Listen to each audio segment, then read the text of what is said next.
De acuerdo, buenas tardes. Hoy se celebra la segunda jornada sobre la música andalusí como puente entre las culturas hispano-árabe y en especial la figura de Serial como una figura clave. El pasado día 5 hemos celebrado estas mismas jornadas con una ponente como pionera en los estudios de la ciencia de la música, desde el ámbito humanístico, filosófico, científico, que es la profesora doctora Manuela Cortés García. Y hemos querido hoy pues seguir estas jornadas para poder continuar y poder aumentar los conocimientos o aquello que podamos difundir sobre esta temática y que encajan estas jornadas dentro de nuestro proyecto sobre la lengua y la cultura árabe, sobre la lengua árabe en especial. Ya sabemos que la lengua árabe no tiene la presencia que tiene, ni tiene el sentido que tiene sin la cultura. Y la música es una parte muy importante, un pilar muy importante de la cultura, que nos indica muchos datos y mucha información sobre la sociedad de Al-Ándalus. En estas jornadas, hoy, en esta continuación con la música andalusí como puente entre las culturas hispano-árabe y sobre la figura de Serial, tenemos dos ponentes, como digo, de lujo. Tenemos mucha suerte por poder contar con ellas, porque según vamos leyendo sus trayectorias, son investigadoras jóvenes, aún así tienen una buena trayectoria y sobre todo en la especialidad en la que ellas están trabajando como investigadoras y como trabajadoras también en la música, que nos viene muy bien para estas jornadas. La primera es doña Mari Carmen Vera Martín Peñasco, es licenciada en Ciencias de la Información en la especialidad de Periodismo por la Universidad de Sevilla y realiza el máster de Textos y Documentos e Intervención Cultural.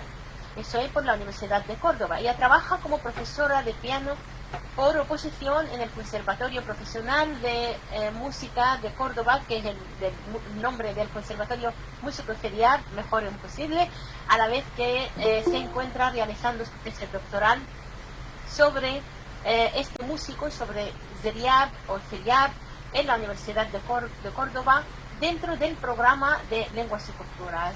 Ella es miembro de la Sociedad Española de Musicología y ha publicado varios artículos de investigación con esta institución y con la Real Academia de Córdoba. Doña Mari Carmen va a compartir con nosotros una ponencia sobre el músico Serial, como le decimos en árabe, o Serial en español, que Serial un iraquí en la corte omeya cordobesa, como muy específico sobre este personaje tan relevante en este ámbito. La ponencia gira en torno al estudio y valoración de las contribuciones que realizó el músico Serial en Al-Ándalus desde la ciudad de Córdoba en el siglo IX, y también como sus aportaciones, las aportaciones del músico que procedían de Oriente, influyeron en el esplendor de la Córdoba omeya y también dieron lugar a un salto cualitativo en las formas de vida y las manifestaciones artísticas en esa sociedad de la época. Voy a presentar nuestra segunda ponente y ya las dejo que procedan. La segunda ponente también es una investigadora joven, doña María Dolores Navarro de la Co.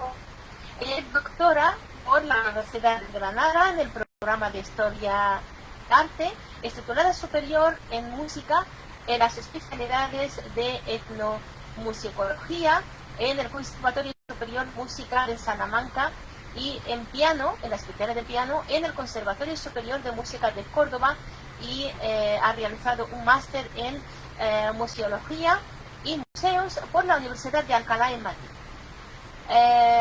La doctora María Dolores Navarro, entre el año 2015 y 2018, ha sido profesora en la Universidad Málaga, ha trabajado durante 5 años en el Museo Interactivo de la Música como responsable de la colección de desarrollando la parte técnica del proyecto museográfico y museológico, así como el diseño y exposición de los contenidos de este en su nueva sede en el año 2013.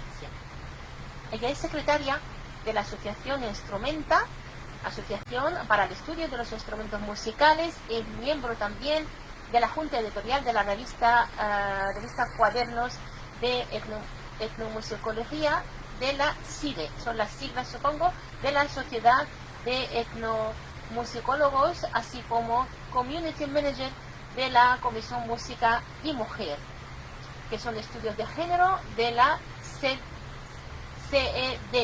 que me corrija ella, y actualmente es docente en la Universidad Internacional de La Rioja. La ponencia de la doctora Navarro tiene el título de Arqueomusicología, un término nuevo para nosotros, aunque también en la otra ponencia de la semana anterior se ha mencionado.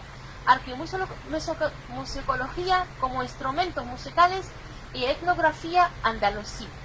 Es un punto muy específico en el que va a tratar el estudio sobre el efímero arte de la música en las culturas antiguas, que constituye desde hace años, como ella cree, un reto para los investigadores y las investigadoras que se acercan a este campo. Habida cuenta de la importancia de los protagonistas tangibles, para esta investigación se compila y se estudia en profundidad los instrumentos musicales que llegan hasta nuestros días a través de los yacimientos. Siendo la arqueología musical una ciencia interdisciplinar, se nutre de distintas especialidades, como lo que ella especifica en su resumen, como son la organología, la iconografía, la historiografía, la etnología, la antropología, la acústica e incluso la zoología, algo que me ha sorprendido un montón y a veces nos lo explica ella, entre otras. Todas ellas están presentes en este estudio en el que se abordan tres grandes ejes temáticos que preferiría, para no perderlos, que ella nos lo especifica en su ponencia. A partir de ahora le doy las palabras a nuestra ponente. Va a empezar primero doña Mari Carmen Vera Martín y luego va a proceder doña María Dolores Navarro. Más o menos la duración de cada ponencia será sobre 30 minutos. Una vez que terminen, les ruego que tomen nota de las preguntas que desean hacerles tanto a una ponente como a la otra, y luego daremos turno al debate. Dicho esto, muchísimas gracias por estar con nosotros hoy y el micrófono todo es suyo. Adelante. Buenas tardes. En primer lugar, quería saludar a todos los asistentes y agradecerles su presencia.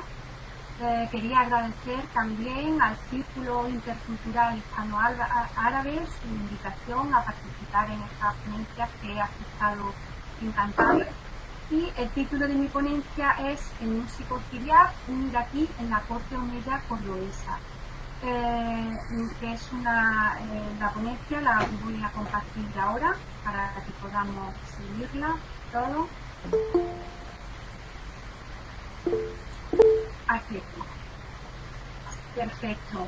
En primer lugar, quería explicar por qué elegí este tema para realizar mi tesis doctoral, que está en proceso, y fue porque en una librería en Italia tropecé con un libro de historia de la música para niños donde se contaba la historia del músico siriano. Me pareció una historia tan extraordinaria, además viniendo de mi ciudad, que había sido donde el músico siriano desarrolló toda su carrera profesional prácticamente, que fue en Córdoba, y trabajando yo en el Conservatorio Profesional de Música, que lleva el nombre de músico. Además, yo participé en el claustro que votó para decidir ponerle este nombre a nuestro centro, y pensar que me tuve que enterar de toda su historia a 3.000 kilómetros de distancia en una lengua que ni siquiera era la mía, pues la verdad que me dio mucho que pensar. Y entonces pues decidí investigar sobre esta figura de nuestro patrimonio, que yo creo que está poco reconocida y poco valorada todavía, y es lo que esta tarde voy a compartir con vosotros. Lo que sabemos principalmente del músico siriá lo sabemos a través de las principales fuentes de Al-Makari en su Analectas de Historia y Literatura de los Árabes de España, del siglo XVII, y a través también del Muktabis de Ibn Hayyan del siglo XI. El Muktabis, que también se conoce como el manuscrito de Fez, recoge fuentes anteriores como son la de Hamad al-Razi del siglo IX, el Qadir al-Farabi del siglo X y del poeta Abu Bakr Ubada-Jalá del siglo XI. Aunque bien es verdad que la biografía más completa de Firyab, y era además la que recogía todos sus cantos, era Agani Firyab, escrita por Aslan bin Abdelaziz en el siglo XI, pero que desgraciadamente se encuentra perdida. Los principales datos que nos dan estas fuentes son que su nombre era Abul Hasan Ali ibn Nafi, pero que lo apodaban Firyab, que en árabe quiere decir mirlo o pájaro negro, por su tez oscura y por su forma prodigiosa de cantar. Mahmud Mahdi y Federico Corriente, en su edición del Muktabis, nos informan de que la etimología persa de la palabra Firyab quiere decir como el agua teñida de oro, que era un calificativo que se utilizaba para denotar la brillantez de alguien. En cualquiera de los dos casos nos lo retratan como un cantor extraordinario. El músico Firyab nace en el año 789 en el Irak y era de origen persa. Se formó en la escuela de los mosulíes, que eran los músicos más eminentes de la corte de los abasíes. En palabras de Reinaldo Fernández y Manzano en su libro La música de Al-Ándalus, los mosulíes refundieron la tradición de las escuelas de Medina y la Meca, con todo el refinamiento de dichas tradiciones, sistematizándolas y usando el ud, que así era como se conocía al laúd antiguo, como instrumento base en la configuración de la teoría musical. Para saber cómo era Bagdad en tiempos de Firyab, habría que decir que Bagdad en estos tiempos era un centro político, económico, militar y cultural de primer orden. Estaba situada en pleno camino real persa, en la vía de la seda, y era una encrucijada de caminos y culturas. Por ella pasaban la cultura árabe, la persa, la hindú, la griega y la egipcia. Fue fundada como Madinat al-Salam, o la ciudad de la paz, porque el sur, cuando la fundó en el año 762, ese era el propósito que tenía. De hecho, cuando Al-Mahdi, que fue el tercer califa abasí, derogó las leyes contra los no musulmanes, pues pudieron convivir en esta ciudad religiones como la cristiana, la judía, la hindú o la zoroastrista, además de la religión musulmana. Esta ciudad llega a su apogeo bajo el reinado de Harún al-Rashid, que transcurre del año 786 al 809, y que ha llegado hasta nosotros a través de las 1001 noches. Una de las principales aportaciones de este califa fue la creación de la Alacena de la Sabiduría, Yasanat al-Hikmah, que era una biblioteca y centro de tradición que preservaban los principales escritos de la cultura antigua. Posteriormente, su hijo Al-Mamun amplió este proyecto y lo convirtió en la Casa de la Sabiduría, convirtiéndolo en un verdadero centro de investigaciones científicas. Le añadió un observatorio astronómico y una sala de investigación. Allí se hicieron importantes descubrimientos y se escribieron importantes tratados, como el Canon de Avicena, de Medicina de Avicena, el Tratado de Matemática y Logaritmos de Al-Khwarizmi. Se hicieron las traducciones de Pitágoras, Sócrates, Platón, Aristóteles, Aristóxeno. Se tradujo también un libro del ajedrez de la India. En fin, aglutinó a muchísimos sabios. Entre ellos, una figura que destacó fue Al-Kindi, conocido como el filósofo de los árabes, que incluyó en sus numerosísimas obras, que fueron más de 240, incluyó muchos tratados de música y sistematizó la teoría musical, que confluyó también en los grandes progresos que empezó a conseguir la escuela de laudista, que fue la escuela fundada por Ibrahim al-Musuli. Como ya he dicho, Ibrahim y su hijo Ishaq fueron los maestros de Firyab. Ambos fueron músicos eminentes que realizan todo el esplendor de la corte de los abasíes. En palabras de Farmer, Ishaq al-Musuli fue el último gran artista de la escuela clásica, llegando a gozar de un gran reconocimiento por parte de toda la sociedad de su tiempo. La historia de Firyab y Al-Rashid es ciertamente curiosa. Llegó a los oídos de Al-Rashid de que Ishaq tenía un alumno muy aventajado y le pidió un día que se lo presentara para también poder dar descanso a sus músicos habituales. Cuando Firyab se presenta delante de Al-Rashid, le cuenta que él sabe tocar todas las canciones que tocan los demás, pero que también tiene un repertorio que no saben hacer los demás. Y entonces Al-Rashid le pide que lo toque para él. Le ofrecen el laúd de su maestro, pero Firyab lo rechaza y pide que le traigan el suyo propio. Al-Rashid le pregunta que qué tiene de especial su propio laúd, y Firyab le explica que a pesar de que está hecho de la misma madera que el otro, y a pesar de que su aspecto es igual, pero que pesa un tercio respecto al otro laúd. Y que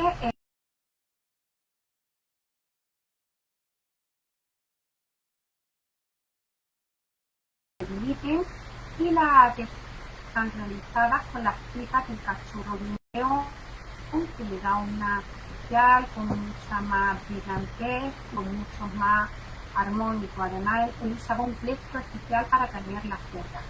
Al-Rashid queda maravillado con esta explicación, pero más maravillado queda cuando Firyab termina de cantar. Entonces, Ishaq al-Mosuli quedó muy tocado por los celos y entonces pues le dijo a Firyab posteriormente que no había sitio para los dos en la corte de Al-Rashid, que o se iba y ponía tierra de por medio, para lo cual él le ayudaría económicamente, o que si se quedaba que se atuviera las consecuencias, pero que peligraba su vida. Firyab no se encontró con fuerzas para enfrentarse a su maestro, que realmente era una persona muy poderosa en la corte de Al-Rashid, y emprende el exilio en un periplo, en cierta manera, paralelo al que realizó en su día Abderramán I, el emigrado, cuando tuvo que emigrar a Al-Ándalus huyendo de la masacre que sufrió su familia. Estuvo varios años viajando por el norte de África y recaló y estuvo varios años en la corte de Kairouan, en la corte aglaví de Kairouan. Desde allí entabló con correspondencia con Al-Hakam I, que era emir de Al-Ándalus, y este le invita a venir a su corte. Cuando desembarca en la península, pues se entera de que acababa de fallecer Al-Hakam II, pero recibe un emisario de él, que era un músico judío Al-Mansur, y le dice que el hijo de Al-Hakam I, Abderramán II, renovaba esa invitación para que fuera a la corte. Y entonces manda una comitiva que lo va escoltando a través de todas las provincias que va atravesando hasta Córdoba, y le pide a los gobernadores de esas provincias que lo alojaran, que lo atendieran para que pudiera realizar el viaje lo mejor posible. Cuando Firyab llega a Córdoba en el año 822, se encuentra con un periodo de paz y prosperidad que permitió a Abderramán II rodearse de un lujo muy grande en la corte y de organizar una corte centrada en la arte y en las ciencias. Se rodeó de sabios áulicos, de alfaquíes, de poetas, de literatos y de músicos. Y allí Firyab fue apreciado en todo su valor, y las condiciones económicas que disfrutó fueron magníficas. Se le adjudica un sueldo de 200 dinares o monedas de oro frente a los 10 dinares mensuales que cobraban los otros músicos de la corte. Cada uno de sus 4 hijos también cobraba 20 dinares al mes. Se le da también una gratificación anual extra de 3.000 dinares, lo que correspondería en nuestro tiempo a la paga de Navidad, la paga de la extraordinaria de verano, pero bueno, en aquel tiempo se regía por las fiestas del calendario persa. Y de Vidro Benzal nos transmiten la historia de España que, al igual que su maestro, Firyab tenía un dominio profundo de todas las ramas de la literatura culta. Poseía gran penetración y agudeza, sabía mil cosas ingeniosas. En el trato social era delicadísimo y atento. En una palabra, que reunía todas las cualidades que podían adornar al hombre más cortés. Tenía una conversación instruida y amena, y una urbanidad exquisita. Cualidades muy a propósito para la corte, que le hicieron destacar por encima de los demás de su oficio. ¿Cómo era el canto de Fidias? Vale, pues cuando Fidias llega a Al-Ándalus, la tradición musical de Al-Ándalus seguía muy de cerca lo que era el modelo de la escuela de Damasco y la escuela de Medina. Posteriormente se crea el modelo Omeya, pasa a Bagdad con los califas abasíes y con Al-Rashid llega a su apogeo. Al-Rashid instauró una organización que seguía muy de cerca la organización sasánida. Fue la civilización bajo la cual los persas consiguieron sus mayores logros. En esta tradición se seguía muy de cerca a la Casida antigua y al Saud. La Casida antigua era un poema con un número variable de versos, pero que todos los versos tenían la misma longitud, la misma métrica y la misma rima. Y el Saud era un canto medido sobre la casida, sobre el marco rígido de la casida. Nos dice Al-Isfahani en su enciclopedia del canto que no existía una única manera de cantar el Saud, que el Saud se basaba en una métrica dada, pero que se podía construir sobre una, sobre dos o hasta sobre 3 melodías. Un Saud podía conectar 3 piezas de autores diferentes, cantados por un único solista. El modelo de Fidias sería el de una agrupación musical. Nos detalla Christian Pochet, que era un musicólogo y compositor del presidente de Alepo, que la palabra que se utiliza en el Muqtabis es idealisti, y esa palabra alude a la familia y a los siervos domésticos, es decir, que están a cargo del pater familia. Es decir, que cuando Fidias llega al Andaluz, él viaja con sus esposas legales, con sus 4 hijos y con sus esclavas cantoras, que serían, y por ser un músico él, pues sería la familia la que hacía la agrupación musical sobre la que Fidias organizaba sus interpretaciones. Él funcionaba como un solista masculino, él se acompañaba de su laúd y a él le respondían o en coro o alternativamente sus esclavas cantoras acompañadas con laúdes y percusión, instrumentos de percusión. Fidias trae consigo el repertorio y el estilo iraquí, y este repertorio y este estilo se va a convertir en el canon de la música culta en Al-Ándalus. Su forma de cantar era definida como digna de la realeza y se oponía en cierto modo a la de Medina, la forma de cantar de la escuela musical de Medina, porque en la escuela de Medina la métrica era muy definida, transcurría en un registro medio, sin melisma, y se daba prioridad a la inteligibilidad del texto poético, tal como nos lo describe Ibn al-Qutiyya. El canto de Fidias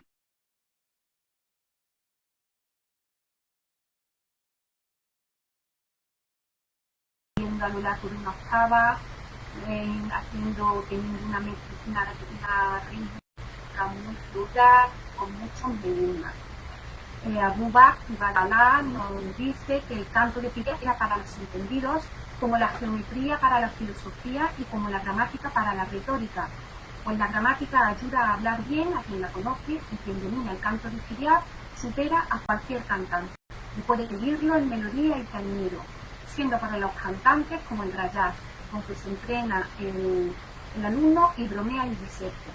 Lo que sí es cierto que Fidias suplantó a todos los demás, y después de su llegada, los que no pudieron unirse a su influencia y imitar su modelo, pues tuvieron que imitar a otras cosas. Una de las principales aportaciones de Fidias fue la forma de la nuba. Que me disculpe el maestro Amin Chachu por haberlo transcrito así. Él sugiere la transcripción en vez de la U de una A y una W, como porque lo considera más veraz. Lo que pasa que para no dar pie a pronunciarlo erróneo para los que no hablamos árabe, pues como es la forma más extendida que tiene, pues al final he considerado oportuno dejar la palabra nuba escrita así tal cual. Bueno, esta forma musical la desarrolla el músico Fidias estando ya instalado en Al-Ándalus, conectando la secuencia musical de los soul, de los cantos. En un principio, la palabra nuba se refería a la ronda que cada músico tenía semanalmente en el palacio del califa. Lo que pasa es que luego con el tiempo esa palabra pasa a designar lo que cantaba en cada músico, y luego más adelante pasa a designar la sesión musical completa, todo lo que se había cantado. Entonces Kiriak lo que hace es enlazar 4 movimientos, que los vemos aquí descritos. El primero sería Nashid, que era un recitativo o himno de ritmo libre. Le seguiría el Basid, que era un canto o un desarrollo con movimiento lento. El tercer movimiento que teníamos era el Muharrakat, que era una incitación a la danza de ritmos vivos. Y terminaba el cuarto movimiento, se llamaba Aza, con cantos vivos de aceleración progresiva. Todos tenían un mismo modo, que enlazaba con un estado de ánimo, con la teoría de Letos griega. Y en cuanto a la poética, podemos decir que había diversidad de métricas y de rimas. En cuanto a la rítmica, cada uno de los movimientos tenía un tempo progresivo, o sea, se iba acelerando. Aquí tenemos varias declaraciones de distintos teóricos y musicólogos que nos explican un poco el alcance y la trascendencia de la nuba.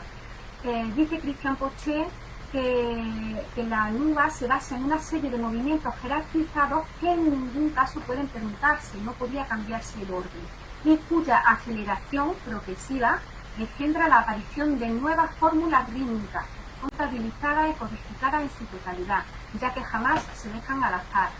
Mamuketa, en su artículo sobre Kiriak, dice que es el triunfo de la creación de un nuevo género, la moasaja, el adorno, y su versión popular, el hezkel.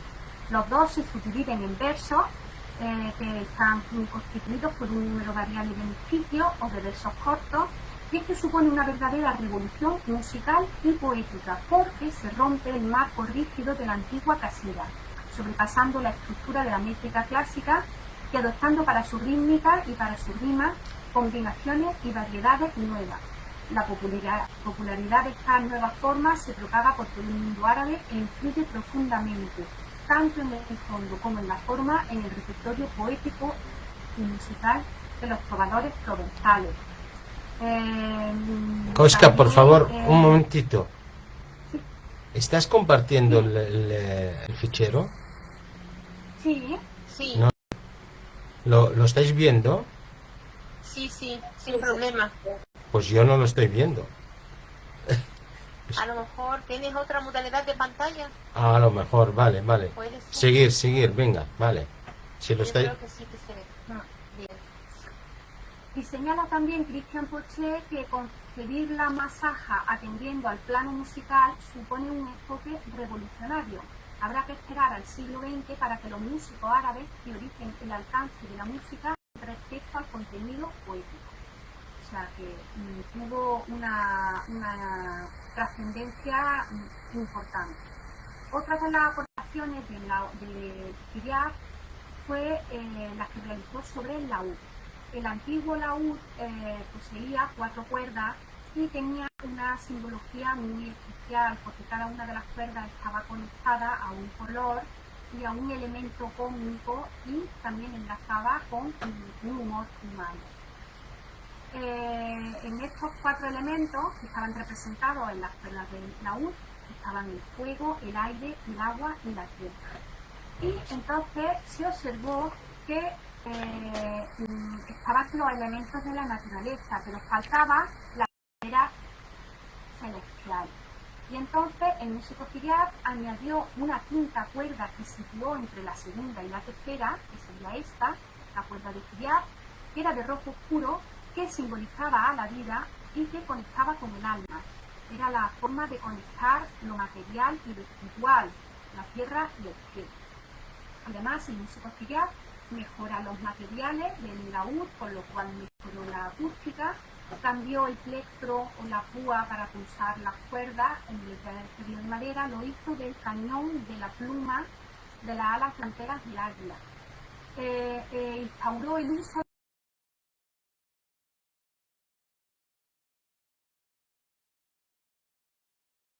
dio muchísimo juego.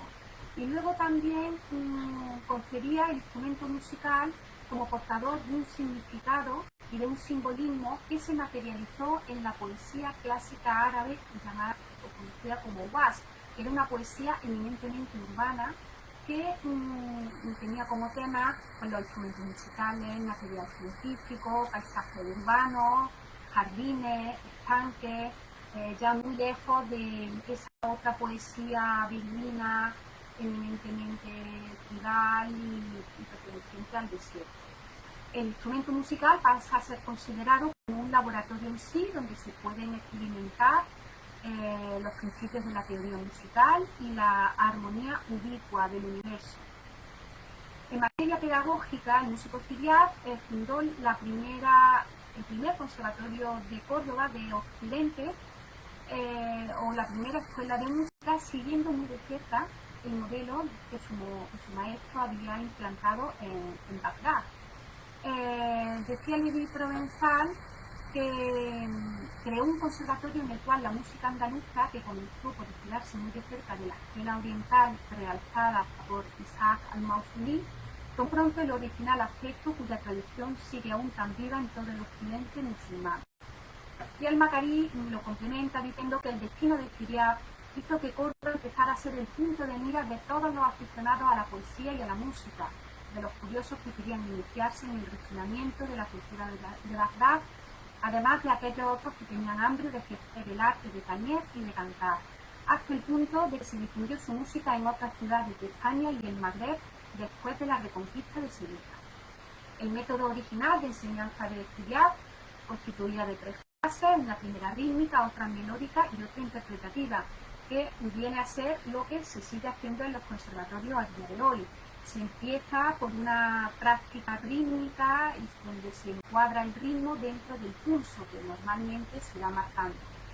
Y en la siguiente fase ya se pasa a meter los sonidos, la melodía, dentro de ese marco rítmico y finalmente, al final, se deja lo que son los virtuosismos, los adornos y todos los aspectos más complejos de la interpretación. El músico Ciriac seleccionaba a sus aspirantes haciéndolos sentarse en un cojín bajo y les pedía que dijeran algunas palabras en voz alta para comprobar la resonancia, la producción, el sonido de una voz. Les daba distintas soluciones según si la voz era fuerte, si era débil, si tenía poca amplitud o tenía problemas de mandíbula, les ponía unas férulas de corcho para ampliar la calidad vocal. Y se veía que el aspirante pues, no reunía las actitudes necesarias, pues se le decía claramente. Gracias a la cantidad de esclavas cantoras que estudió y gracias también a su numerosa familia, porque en su ya tuvo 10 hijos y todos se dedicaron a la música, las enseñanzas de Ciriac pudieron alcanzar una difusión exponencial. Dice Ibn Hayyan, yo creo que con mucho sentido del humor, en su Muqtabi se empieza a enumerar una lista de cantantes famosos que se formaron por Ciriac. Y después ya de cuando lleva 40 nombres, dice la relación de cantantes de ambos sexos que siguieron el estilo de Ciriac entre su época y el momento en que se redacta este libro sería fatigosa y difícilmente exhaustiva, pues la perfección es solo de Dios. O sea que después de nombrar a 40 cantantes, dice, aquí me paro. Bueno, no me quiero pasar del tiempo, así que no voy a resumir un poquito. Este modelo tuvo gran éxito y se extendió a la escuela sevillana, que dio grandes intérpretes y fabricó y cortó muchos instrumentos musicales, y se extendió a la marca septentrional o marca superior, que englobaba Zaragoza, Tudela y el Barracín, donde destacó la figura del médico cordobés Al-Qataní, que fue médico de Almanzor y maestro de Ibn Hazm. Al-Qataní implantó primero en Córdoba otra escuela siguiendo el modelo de Ciriac y luego cuando empezó la guerra civil la trasladó al Barracín con gran éxito. Y aquí Ibn Bazán nos da una descripción de la formación que tenían las esclavas cantoras que se formaban en la escuela que seguían el modelo de Ciriac.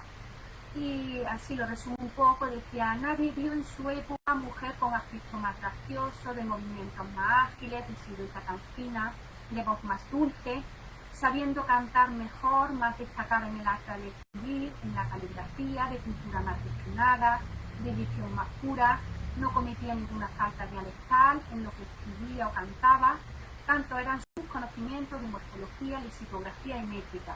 Incluso sabía de medicina, historia natural, anatomía y otras ciencias en las que los sabios de la época se hubieran revelado inferiores. Sobresalía en el manejo de las armas, en el golpeo con estilos de cuero, en los juegos malabares con sables, lanzas y afilados puñales. En todos ellos no tenía pareja igual ni equivalente. Esto nos da una idea de la formación tan completa que adquirían las esclavas cantoras en esta escuela. Este modelo además pasó también a las orquestas de gobernantes cristianos, que duró hasta después de la Reconquista, como lo testimonia el caso de Alfonso X el Sabio. Otras aportaciones del músico costillar fueron las relativas a la gastronomía, el que estipula el orden correcto de los platos, cómo se debe empezar con unos entrantes y una sopa, a continuación se serviría la carne y las aves, para terminar con un postre dulce. Mete ingredientes nuevos, como son por ejemplo el espárrago, que a pesar de que existía aquí en nuestra zona, en Sierra Morena, pero no existía la costumbre de comerlo. Y no solamente que señala y da recetas con los espárragos, sino que conocía perfectamente las cualidades nutritivas y los usos dietéticos de todos estos alimentos. Además, bueno, aportó recetas muy famosas en su día, como del cordero, por ejemplo, con verdura, o fue muy famoso su receta de las habas, que remojaba previamente para poderla ablandar, que recibió el nombre de kiriadí. Y también de postres, de repostería, pues de recetas de nuegados, de almendrados, de buñuelos y de gazapinadas. En cuanto a la presentación de la mesa, fue el que introdujo el uso de las copas de cristal en lugar de las de metal y el uso de los manteles finos de cuero, que con el tiempo darían lugar a una de las manufacturas más típicas de Córdoba y que lleva el nombre de nuestra ciudad, que son los cordeales. Vale.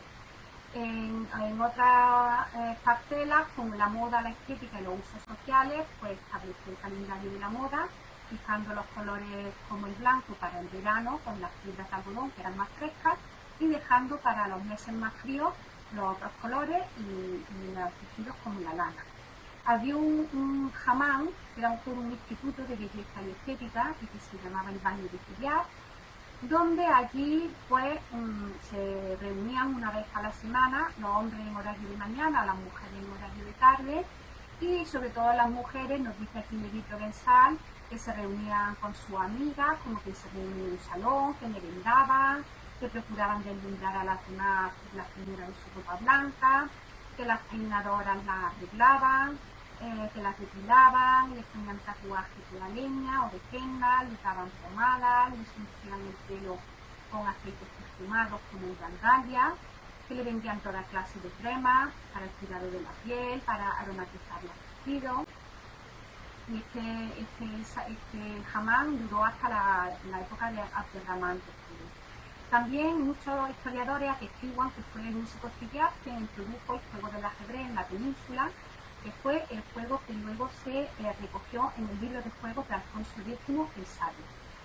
La trascendencia de su legado es que si Occidente recibió la semilla de Oriente, podemos decir que esa semilla fue fecunda en nuestra tierra y que luego volvió a Oriente con las innovaciones y con todo lo que había fructificado aquí.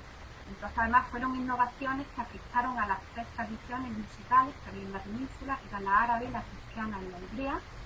Y de la primera escuela andalusí, que fue la iniciada por Costillar, pasó más tarde a la Dinamarca Superior, la de Ibn Bajá o Ibn Pajes, y a la de la escuela levantina. Más tarde a la tercera escuela andalusí de música garnatí, que fue luego muy practicada en Argelia, y la escuela del Magreb. Todos estos cancioneros, todo este repertorio se recogió en el cancionero de Al-Jaik en el siglo XVIII. Aquí tenemos la representación del árbol de los modos que ilustra este cancionero. Y finalmente, evocando las armonías de Ciriac, pues tenemos artistas que hoy en día, como Nasser Shamma, pues se atreven a evocar esa armonía. Y bueno, como conclusión, decir que gracias a la figura de Ciriac Córdoba se convierte en la heredera directa de la escuela clásica de los musulmanes, que era la que simboliza la edad de oro de la música árabe. Nada más, termino aquí mi exposición. Muchas gracias por vuestra atención. Muchísimas gracias a doña Mari Carmen, una exposición magnífica en la que yo he tomado nota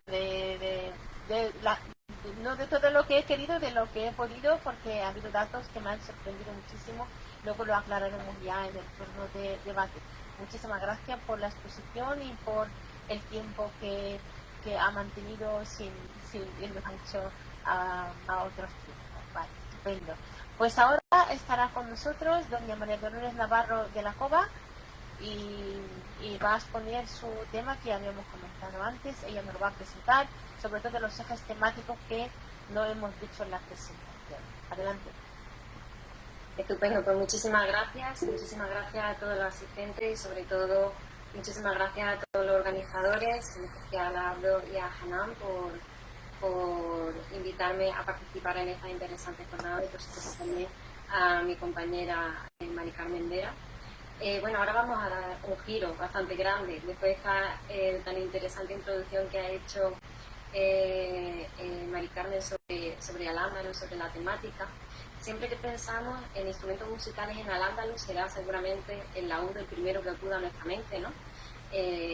Bueno, considerado totalmente el sultán de los instrumentos, es la base, ¿no?, donde se forja la teoría musical árabe, pero no por ello quita que existan otros instrumentos musicales que, gracias a las excavaciones arqueológicas, a todos los especialistas, a todos los técnicos, a todos los investigadores, llegan hasta nuestros días y se conservan en muchos museos, propiamente, por tener aquí una muestra, ¿no?, de aquí de Andalucía. Voy a compartir ya la presentación aquí para que puedan seguirme mejor, ¿vale? Creo que una de las cosas que más le han llamado la atención, ¿no?, también, como mencionaba, sobre el tema del título, ya siquiera de la conferencia, ¿no?, esto de la arqueomusicología. Bueno, la arqueomusicología es una fuente, una ciencia que relativamente joven, ¿no?, dentro de lo que es toda esta investigación y todo lo que es la investigación musical en particular, ¿no?, que simplemente pues utiliza la metodología de lo que es la arqueología, ¿no?, y está aplicado directamente al estudio de la música. Por supuesto, hay un largo listado, ¿no?, de ciencias interdisciplinares que se cruzan con esta metodología y con esta especialidad, como son organología, iconografía, historiografía, etnología, antropología, acústica, geología, entre otras. Hanan comentaba la peculiaridad, ¿no?, de la geología, que ahora trataremos con casos específicos para que se compruebe, ¿no?, para que se vea bien cómo es, ¿no?, y cómo entra en juego, ¿no? Bueno, sobre todo, una de las bases, de los puntos que se tuvo en cuenta al iniciar esta investigación era definir qué se considera por instrumento musical, ¿no? Cuando se acuden directamente a los museos, ¿no?, que son los grandes conservadores de todas estas piezas que llegan a través de los yacimientos, se hablaba con los técnicos, se hablaba con los especialistas sobre, pues, bueno, se habían encontrado instrumentos musicales, ¿no?, en las excavaciones, que era algo que, bueno, se habían encontrado desde hacía tiempo, pero muchas veces no se habían catalogado como tal, ¿no?, como instrumentos musicales o con la posibilidad de ser un instrumento musical o un objeto sonoro, ¿no? Entonces, como definición de instrumento musical se definió directamente, pues esto, un objeto sonoro, algo como cascabeles, como campanas, ¿no? Pueden ser, por supuesto, instrumentos musicales, ¿no?, y están muy presentes en excavaciones arqueológicas, como ahora veremos. Bueno, siendo los museos la principal fuente, donde podemos encontrar todos estos instrumentos y donde podemos estudiarlos, en esta investigación donde se hace esta recopilación sobre estos instrumentos que llegan a través de los yacimientos, se desarrolla una ficha de catalogación como la que tenemos aquí, que viene a ser muy similar a la que suelen utilizar pues, mediante archivos y plataformas como Domus, ¿no? En la que se incluyen puntos específicos sobre organología. Uno de los principales problemas que se encuentran a la hora de catalogar instrumentos musicales para los museos es que no hay una parte específica de detalles organológicos, de lo que es temas acústicos y temas detalles de lo que es el instrumento en sí, que tanta información aporta a la parte musical. Por supuesto, no se podía dejar fuera tampoco pues toda la parte, a pesar de ser una investigación focalizada en lo que es la música, todo lo que es la arqueología musical, todo lo que es la parte arqueológica tampoco se quería quedar fuera, ¿no? Se podía quedar fuera. Entonces, por eso se desarrolla este tipo de ficha como propuesta para todo este tipo de colecciones tan específicas y tan especiales, ¿no? ¿Qué tipo de instrumentos musicales nos podemos encontrar en estas investigaciones, en los yacimientos?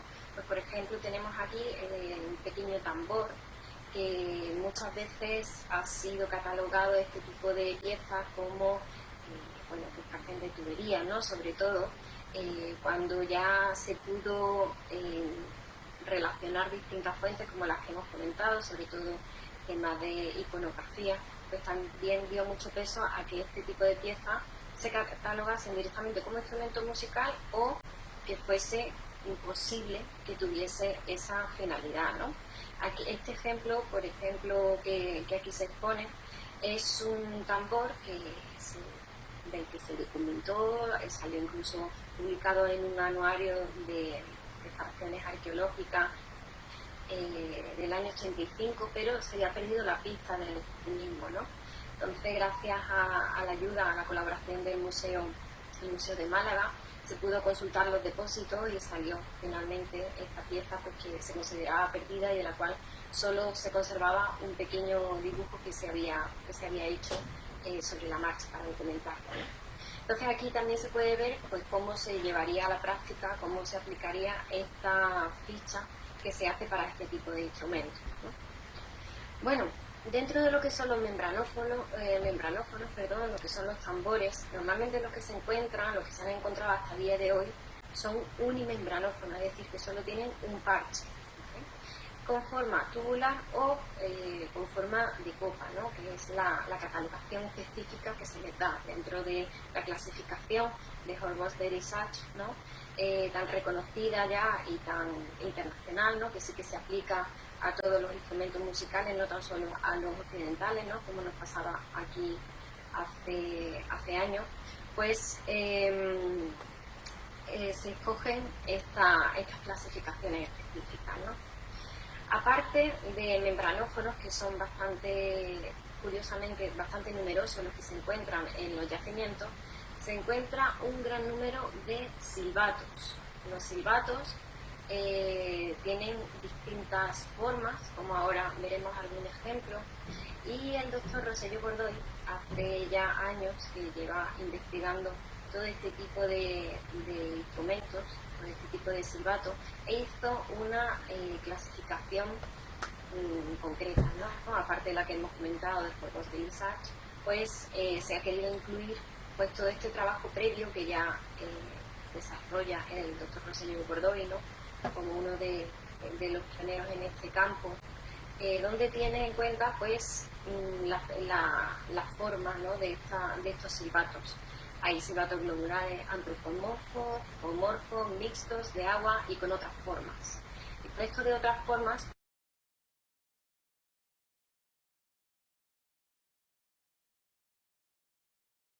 en excavaciones arqueológicas en Estepona, se conservan en el Museo Arqueológico de Estepona y está de Granada, perdón. Y este es, bueno, parece que puede tener una forma así zoomorfa, ¿no? Se le podría esos picos, ¿no? Interpretar como patas de un animal sentado, pero bueno,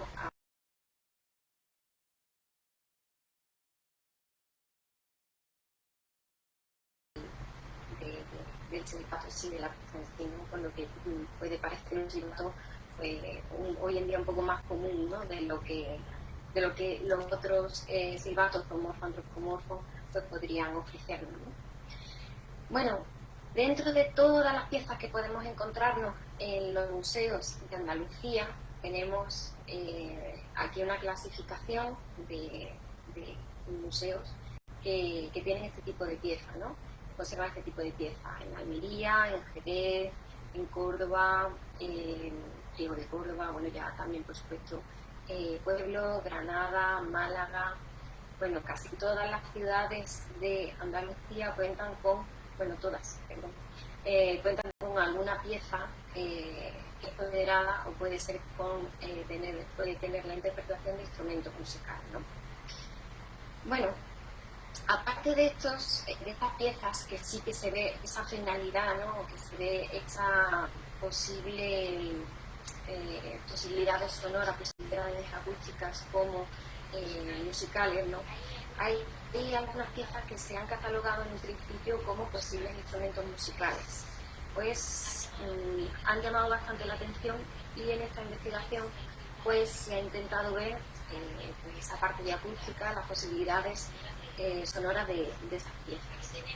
Aquí tenemos un ejemplo de una de estas 24 piezas catalogadas por sus respectivos museos, tanto en Andalucía como en Marruecos. Se ha llevado a cabo también una comparativa etnológica, ¿no? De lo que son piezas encontradas en la misma fecha en excavaciones en yacimientos de Marruecos y de Tetuán, para ser exacto. Pues se ven que hay piezas que se han catalogado como instrumentos musicales, pero luego cuando se comprueban sus posibilidades acústicas, pues se descarta esa idea, ¿no? Aquí tenemos un ejemplo de una pieza que simplemente mirando lo que es la reconstrucción que hacen, ¿no? Pues parece totalmente pues como una especie de aerófono, ¿no? Una especie de flauta, ¿no? Por así decirlo. Cuando se observa la pieza en profundidad y cuando se analiza, pues se ve que lo que es el orificio de salida del aire está obstruido, por lo que las posibilidades sonoras de esta pieza son totalmente nulas, ¿no? No es algo que se haya obstruido con el tiempo, sino que es un orificio que jamás ha existido, ¿no? Entonces no puede ser considerado un aerófono. Este sería uno de los ejemplos, pero luego hay otros como estos que vemos aquí, que son piezas que cuentan con distintos orificios y han hecho pensar a distintos investigadores pues que quizá podía tener esas posibilidades acústicas y que pudiese tener en un momento dado esa finalidad musical. Cuando se hacen recreaciones de este tipo de piezas o bueno ya un estudio más exhaustivo de la misma, pues se ve pues que no tiene posibilidades sonoras, que no tiene esa finalidad, ¿no? Son piezas que tienen agujeros, pero seguramente pues podrían ser parte de fuentes o podrían ser sobre todo piezas de ajedrez, ¿no? Si nos fijamos en la parte derecha, ¿no? de la diapositiva, vemos distintas piezas, ¿no? Que están aquí colocadas una al lado de la otra, ¿no? Y lo titulan la música, ¿no? Bueno, estas piezas, muchas de ellas pues cuentan hasta con torres, ¿no? Seguramente pues serían más bien parte de un ajedrez, no, sus posibilidades sonoras son totalmente nulas con respecto, nos llegan, ¿no? A nuestros tiempos. Siempre tenemos que tener en cuenta que se estudia la pieza tal y como llega a nuestros días. Siempre se puede poner la posibilidad de que pudiese ser de un mayor tamaño y demás, pero este tipo de pieza, aunque tuviese un tamaño mayor, seguiría siendo nula totalmente todo lo que son sus posibilidades sonoras, ¿no? Ante las dudas que pudiesen surgir con piezas más específicas, con piezas más llamativas que podían ser catalogadas como aerófonos, pues se hizo directamente una recreación de las mismas. Aquí es donde entra la parte de la zoología, ¿no? Normalmente estas piezas se hacían con huesos de animales. La recreación, en este caso, se ha hecho con cañas, ¿vale? Como aquí se puede ver, mediante forma súper rústica, sopletes con hierro, para ir quemando e ir haciendo los distintos orificios de distinto tamaño, tal y como conserva la pieza, ¿no? Se ha intentado ser lo más fiel posible a lo que es la pieza, pero en caña, ¿no? esto es una pieza hecha con un hueso animal, y aquí la tenemos en lo que serían las mismas medidas, los orificios y demás en la parte correspondiente en caña. Se sabe, mediante los sabios andalusíes que documentan toda la parte de instrumentos musicales, como veremos a continuación, pues que existían instrumentos que tenían distintos orificios que podían taparse, dependiendo de la afinación que se buscase, pues con cera de abeja. Pero estas piezas tienen agujeros a ambos lados del tubo. Normalmente, si pensamos, por ejemplo, en una flauta, siempre vamos a pensar que los orificios se encuentran en uno de los lados de lo que es el tubo. Que atraviese totalmente el tubo, normalmente no nos vamos a encontrar ninguna. Estas piezas que llegan hasta nuestros días, en principio fueron catalogadas como aerófonos, pero a día de hoy, tal y como se conservan y debido a esos orificios dobles, se descarta totalmente sus posibilidades acústicas, por lo que no podrían ser considerados instrumentos musicales. Por mucho que se influyesen distintos agujeros, por mucho que pudiesen tener un largo mayor, tendría que variar muchísimo lo que es la estructura de la pieza en sí para que pudiese llegar a tener esos orificios. En el caso de esta pieza, que es del Museo de Jaén, se conserva en el Museo de Jaén, en el arqueológico, fue catalogada como flauta. Luego se puso un poco en entredicho las posibilidades sonoras ya de esta pieza y fue incluso catalogada como un instrumento de cuerda. La verdad es que también se descarta un poco, sí que tendría más sentido, ¿no?, estos orificios dobles, que una clavija pasase por medio para tensar esas cuerdas, pero se descarta también estas posibilidades, ya que al tensar las cuerdas sería mucha la presión que tendría que soportar esta pieza como para que aguantase esa tensión. Entonces, en principio, podría ser pues eso, partes de fuente, podrían ser incluso peines, ¿no? Distintas posibilidades que la alejan del campo musical. No es la única pieza encontrada que crea esta duda, que crea esta cuestión, ¿no? Esta pieza que vemos ahora aquí está en el Museo Arqueológico y Etnológico de Sevilla y le pasa igual, es un tubo que tiene agujeros dobles que atraviesa por los dos lados de lo que es el tubo, lo que es el cuerpo de la pieza, los agujeros, los orificios, y que por mucho que se tapasen, pues no nos podrían dar una visión, una finalidad acústica, un sonido, ¿no? Otro de los ejemplos es esta pieza de Cepona, y esta sí que nos va a crear un poco de interrogante, porque esta pieza sí que tendría posibilidades sonoras y esta pieza sí que podría cuadrar en un momento dado con las especificaciones que los sabios andalusíes daban sobre aerófonos, sobre instrumentos soplados. En este caso vemos que tiene un solo orificio por uno solo de sus lados en esta parte baja, y vemos que quizá a esta parte que no se conserva podría tener otro orificio.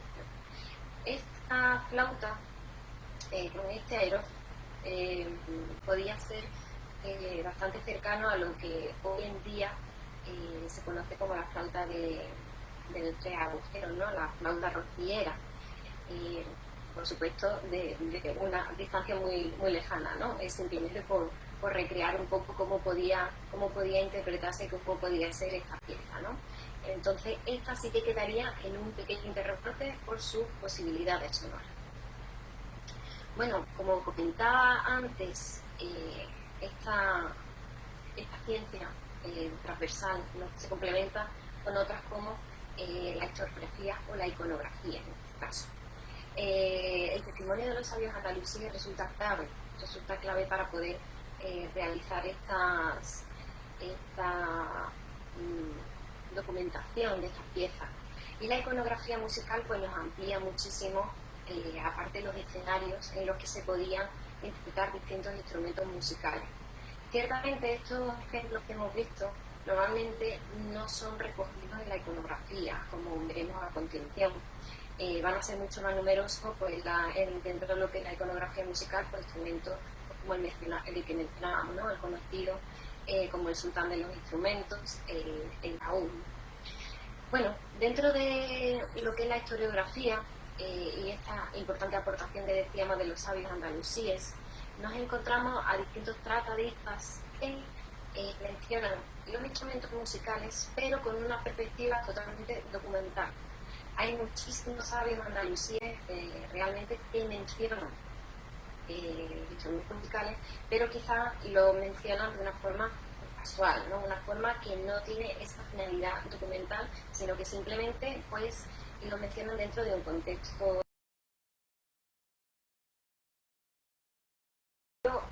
Estos parodistas que tenemos aquí detallados sí que tienen ese trasfondo documental donde intentan que trascienda una pequeña descripción o un pequeño contexto específico sobre estos instrumentos musicales que van mencionando, ¿no? La relación de instrumentos que estos sabios andalusíes reflejan en sus tratados serían estos. Si nos damos cuenta, tenemos una amplia variedad de cordófonos, una amplia variedad de aerófonos, membranófonos tenemos bastante menos, e idiófonos son pues muy anecdóticos, simplemente los prótalos, ¿no? Eran instrumentos que quizás podían utilizarse, uno de sus usos era el acompañamiento de la danza, ¿no?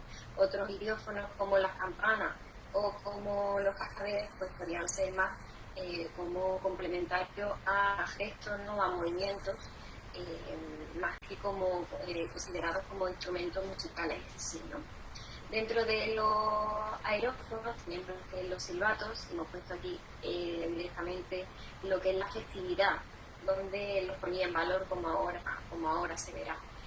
Y bueno, pues las distintas variedades de laudes, distintas variedades de instrumentos que ya ellos intentan catalogar e intentan documentar. Hay algunos que mencionan que a día de hoy pues todavía no se sabe específicamente a cuáles se referían, pero y por supuesto esperamos que toda esta investigación continúe en su avance, ¿no? En el campo de la iconografía, pues ciñéndonos a distintas piezas de origen andaluz, tendríamos este listado, ¿no? Que todas ellas no se conservan siquiera en España, y hay algunas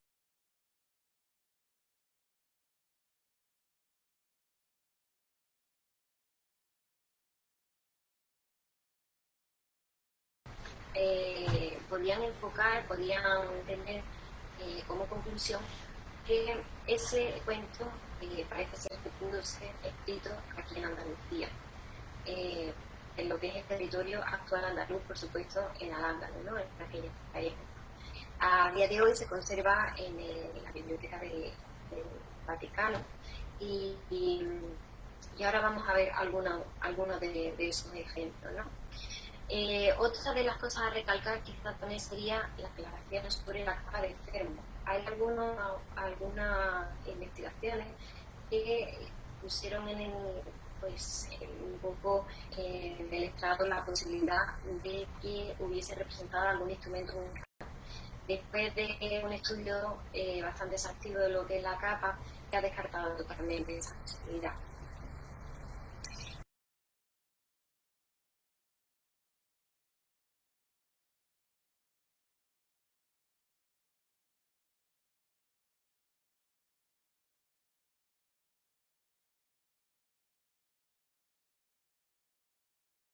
De la colaboración, ¿no? Que está también basada en este proyecto internacional que, bueno, aquí en España toma forma ya directamente en la Universidad Complutense de Madrid, ¿no? Donde ponen distintos datos en valor que en esta ficha, al ser específica, que va a unificar toda la parte musical con la arqueológica pues también se detallan y se incluyen esos datos, ¿no? Específicos que tan interesantes resultan para todos los investigadores que se acerquen a este tipo de investigaciones. Por poner ejemplos de esta iconografía, encontramos algo muy curioso en la Sala de los Reyes de la Alhambra. Esta iconografía durante mucho tiempo estuvo bastante difusa y hace relativamente pocos años se hizo una restauración muy clara, donde ahora sí se pueden discriminar escenas musicales muy relevantes. Vemos a la derecha esta escenificación, donde vemos a una figura que apunta este cuerno hacia el suelo, ¿no? Todo lo que es la escena es dentro de un contexto de caza, ¿no? Y por supuesto lo empuja hacia el suelo y hay varios animales de pequeño tamaño que les espantados, ¿no? De ese sonido. Entonces se le ve esa finalidad dentro de lo que es esta escena musical. Pero la que resulta clave y muy curiosa y muy documental, que era un instrumento que estaba ahí un poco en el aire, ¿no? De qué podía ser, se buscaban distintos testimonios, se buscaba sobre todo una comparativa etnológica, sobre todo en los pecos, ¿no? Es el tema del silbato. Aquí vemos una figura de un infante dentro de un contexto donde todo el resto de participantes son adultos, montado en un árbol, con este instrumento utilizado a modo de reclamo, ¿no? Muchas veces se le llama incluso al silbato reclamo directamente. Si nos fijamos, tiene incluso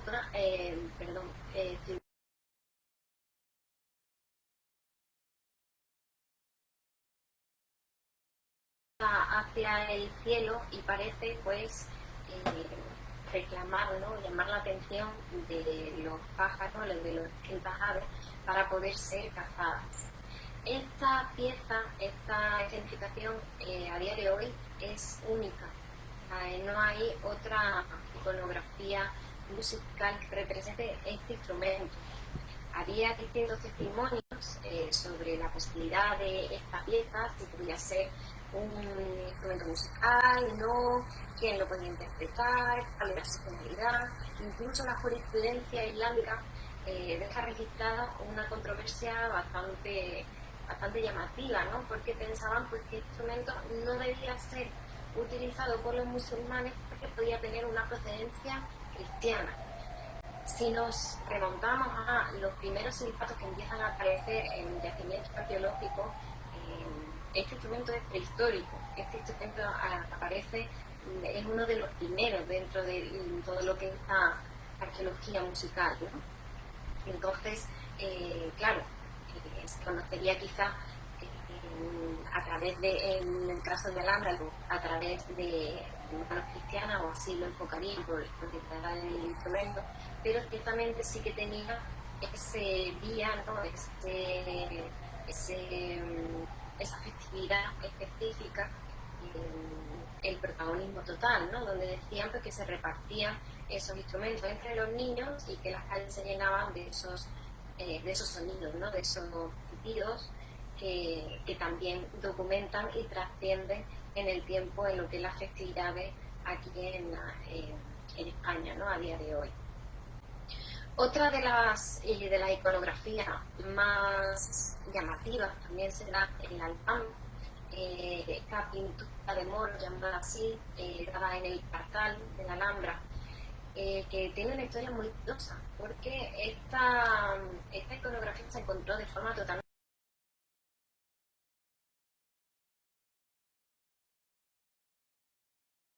la tapaban y no se habían percatado hasta ese momento de que ahí había una iconografía, unos murales además bastante grandes. Estamos hablando de principios del siglo XX, por lo que la primera documentación de esta iconografía se hizo directamente por la mano del pintor Isidro Marín, mediante acuarelas.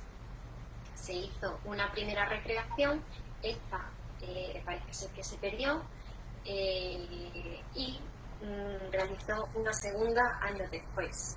Entre la primera y la segunda no hay apenas cambios, hay cambios perceptibles, mejor dicho. Posteriormente, la primera se encontró dentro de la colección del doctor Manuel Gómez Moreno, y pues eso, intentaba documentar pues cómo estaban esas pinturas en ese momento, esa iconografía, que a día de hoy es prácticamente invisible, ¿no? Esa sala fue durante mucho tiempo también cocina, fue una sala pues que ha sufrido bastante cambio, bueno, todo lo no recomendable para conservar una iconografía, para conservar una pintura, parece ser que se ha desarrollado en esa sala y se ha perdido, ¿no? A día de hoy, como para poder hacer un estudio exhaustivo de qué se estaba representando exactamente. Por lo que se trabaja sobre todo sobre esas acuarelas que el pintor Isidro Marín hizo en su origen. Una de las partes de ese mural, pues, se trata de esta recreación, ¿no? Se hizo una hipótesis directamente sobre el doctor Manuel Gómez Moreno. Realizó la hipótesis de si esas manos que quedaban en el aire de esta figura podrían estar tocando un membranófono, ¿no? Una especie de tambor, por así decirlo, ¿no? Esta idea, teniendo en cuenta lo que es el contexto, ¿no? Esto es un contexto militar, es un contexto bélico, que bueno, este tipo de instrumentos podía formar parte de él, pero siempre tañido, siempre tocado golpeado con baquetas, nunca con las manos, ¿no? Se supone que era un instrumento más bien intimidatorio o un instrumento que tenía que llegar a un gran público, ¿no? En un campo abierto, por lo que normalmente se percutía con baquetas, no con las manos. Entonces se empezó a descartar esa idea y las recreaciones que se han hecho posteriores, tanto la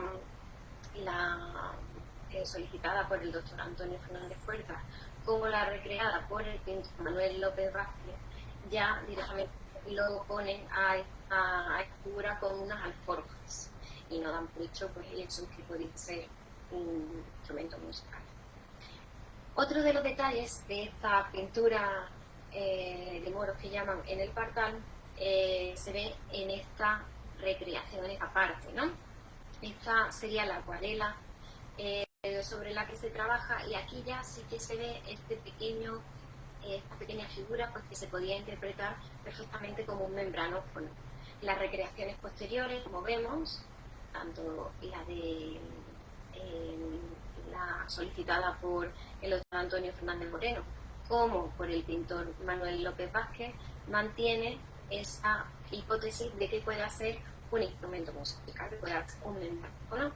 Hay otras partes que se encuentran mucho más difusas. Al encontrarse mucho más difusas, dejamos totalmente abierto a la creatividad del artista y las posibilidades.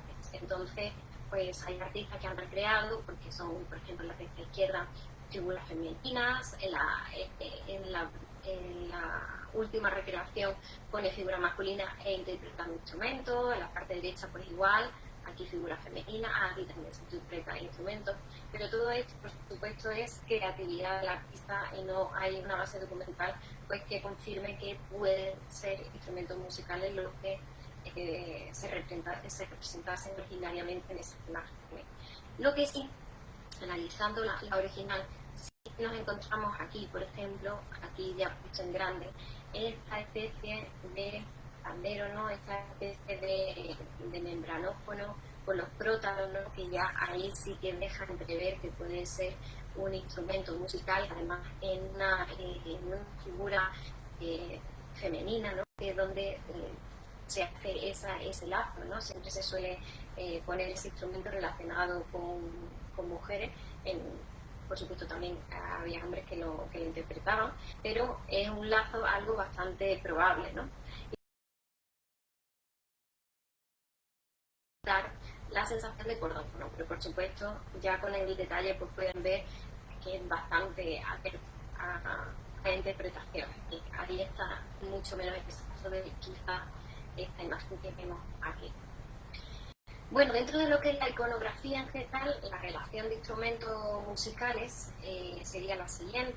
Vemos un listado mucho menor, ¿no? Son aerófonos sobre todo y membranófonos, y de cordófonos pues sobre todo nos encontramos el laúd, el rebab y idiófonos en este caso, pues a día de hoy al menos no se han encontrado todavía.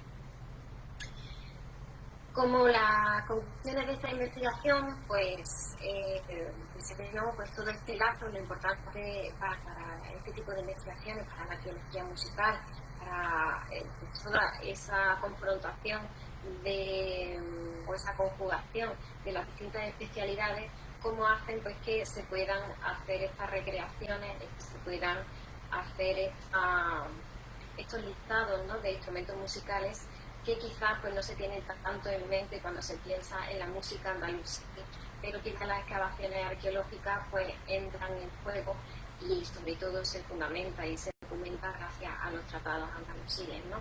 Entonces todo lo que es los verbos andalusíes con la iconografía más las excavaciones arqueológicas hacen posible pues que aparezcan documentados instrumentos que quizás están un poco más fuera de lo que originariamente se podía pensar sobre la organología andalusí, ¿no? Son sobre todo los silbatos y los membranófonos los que se verían más escondidos o los que se pueden ver más fundamentados, ¿no? Por todo esto, sobre todo también por la parte iconográfica.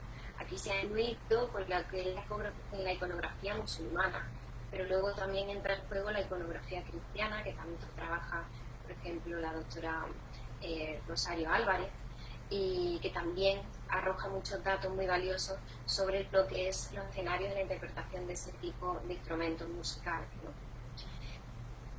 Como conclusión y a modo de algo anecdótico para llamar un poco la atención de lo que son las piezas que se encuentran en los museos andaluces, por ejemplo, de los 99 museos que se consultan, son 16 los que cuentan con estas piezas que pueden ser interpretadas como instrumentos musicales.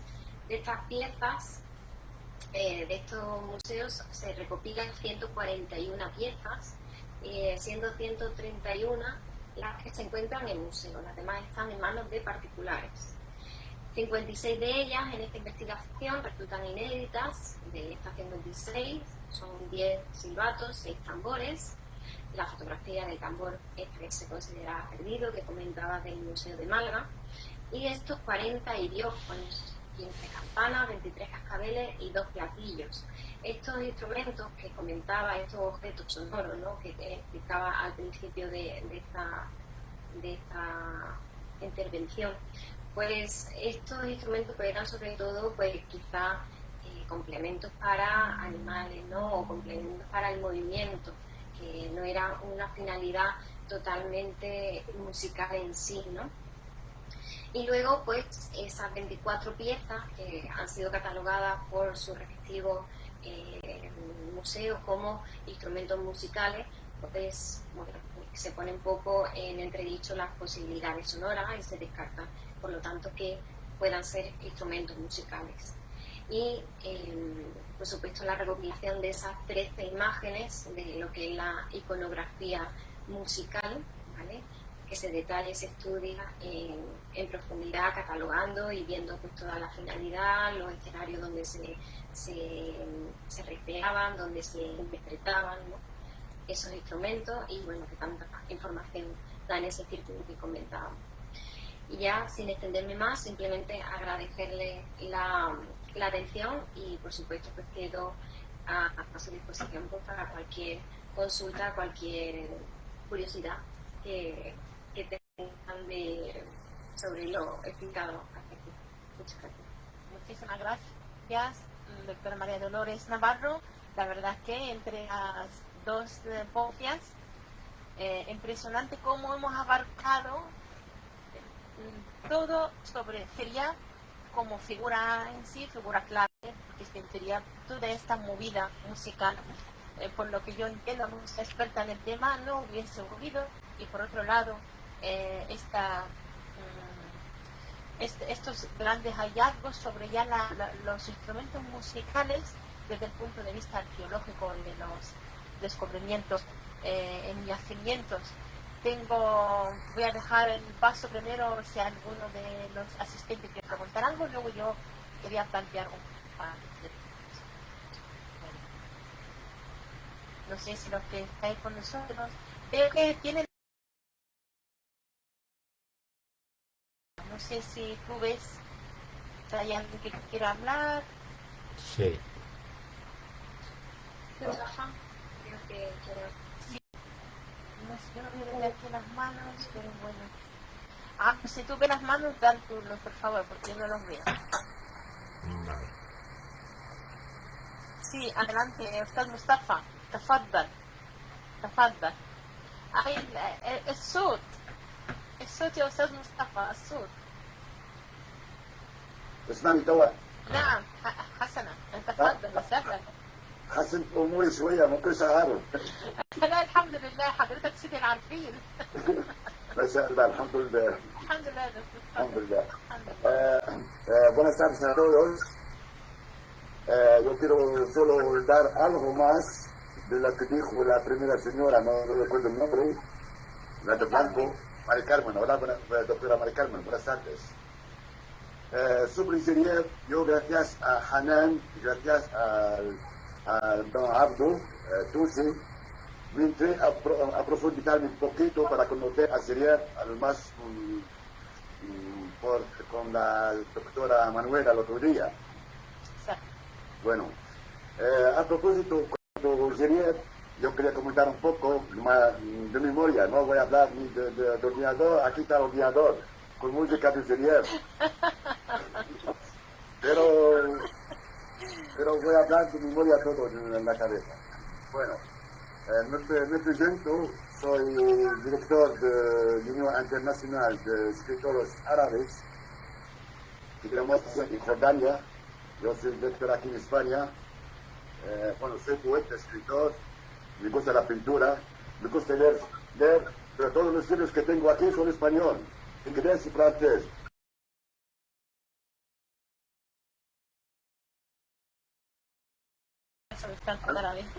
Bueno, pero soy poeta, escribo más árabe que otra cosa, que francés, pero escribo 4 idiomas.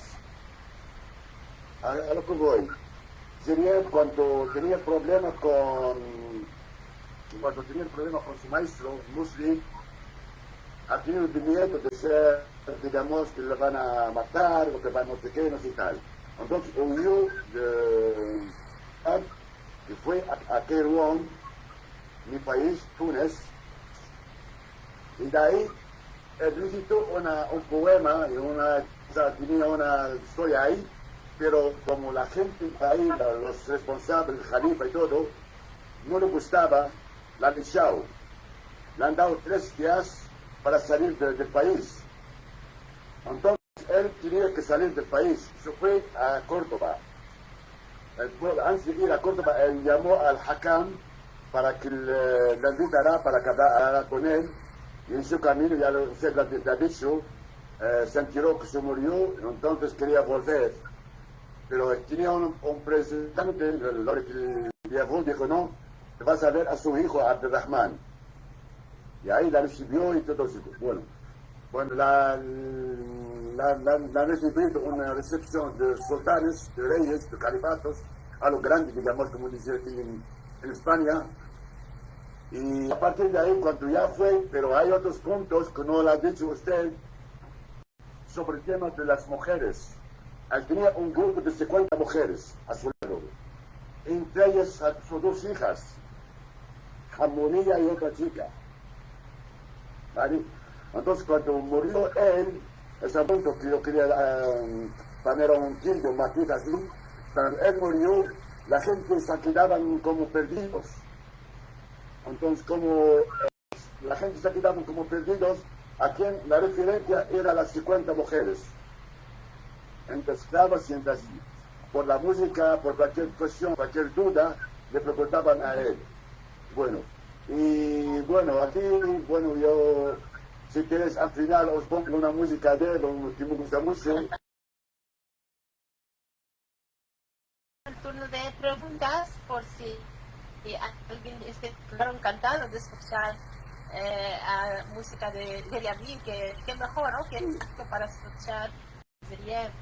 Sí, a mí me encanta, y yo tenía antes poco conocimiento sobre el tema de Serial, pero gracias a Manuela, gracias a usted, gracias a Abdul, que me manda siempre cositas. Y a todos los investigadores, exacto, que realmente en España se está haciendo, en el Magreb también, en Marruecos, se está haciendo una buena investigación sobre esta figura que yo misma, siendo egipcia, y se lo he comentado sin apuros a todos los investigadores, no conocía esta figura.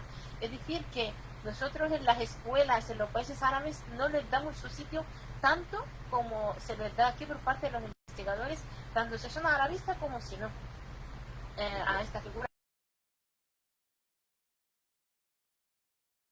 En lo que han dicho las ponentes,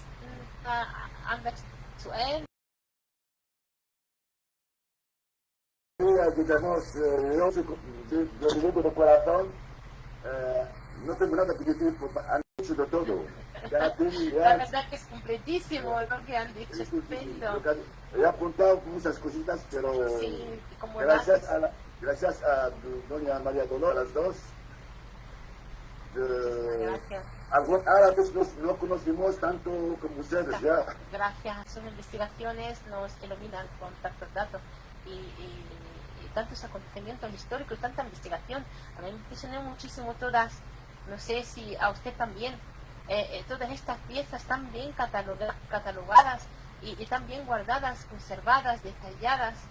Me recuerda mucho, no sé si María Dolores está conmigo, que en el Museo Egipcio, yo soy egipcia, fíjese que todas las piezas musicales encontradas en los yacimientos faraónicos están igualmente catalogadas, porque decían mucho de la época, decían mucho de faraones, del antiguo Egipto, de esta civilización.